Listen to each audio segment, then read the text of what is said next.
ஏயா இப்படி கடனுக்கு தின்னே உடம்ப வளர்க்குறீங்களே, உங்களுக்கு எல்லாம் வெக்கமா இல்ல? ஆமாண்டா, இந்த ஊர்லயே இவர்தான் பெரிய 5 ஸ்டார் ஹோட்டல் கட்டி வச்சிருக்காரு. இதுல நாங்க கடனுக்கு சாப்பிட்டு தான் உடம்ப வளர்த்துட்டோம். சாப்பிட்டது போண்டாட்டி. என்ன சொன்ன? அது ஊசி போனது. ஊசி போன போண்டாவா? அந்த ஊசி போன போண்டாவை தின்னே இந்த நாய் பண்ணி மாதிரி உடம்ப வளர்த்து வச்சிருக்குது. நான் மட்டும் சாப்பிட்டேன். என்னது? நீங்க சாப்பிடலாம். என்ன சொன்ன? ஐயோ, நீ போலீஸ். ஒளியாம் பாரு, அந்த பெருச்சாய் மண்டையில சுடுதண்ணி புடிச்சு ஊத்தியா. அப்ப நான் வரட்டுமா தம்பி? வாங்க.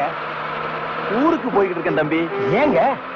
உங்களை அன்னைக்கு ஜெயில இருந்து விடுவிச்சேன் இல்லையா, அதுக்கு பனிஷ்மெண்ட் கொடுத்து என்ன தண்ணி இல்லாத காட்டுக்கு மாத்திட்டாங்க ஐயா. ஐயோ, அதுக்கு நீங்க ஏன் வருத்தப்படுறீங்க? நான் ரொம்ப சந்தோஷப்படுறேன் ஐயா. எதுக்குங்க? என் சொந்த ஊரு அந்த தண்ணி இல்லாத காடு தான். போங்களேன், இங்க பாருங்க. உன் தலைய பாக்கும் போதே நினைச்சேன் உங்க ஊர் தண்ணி இல்லாத காடா தான் இருக்கும்னு. சும்மா விளையாடாதீங்க தம்பி. இவ்வளவு பெரிய மைதானத்தை பார்த்ததுக்கு அப்புறமா நான் எப்படியா விளையாடாம இருக்க முடியும்?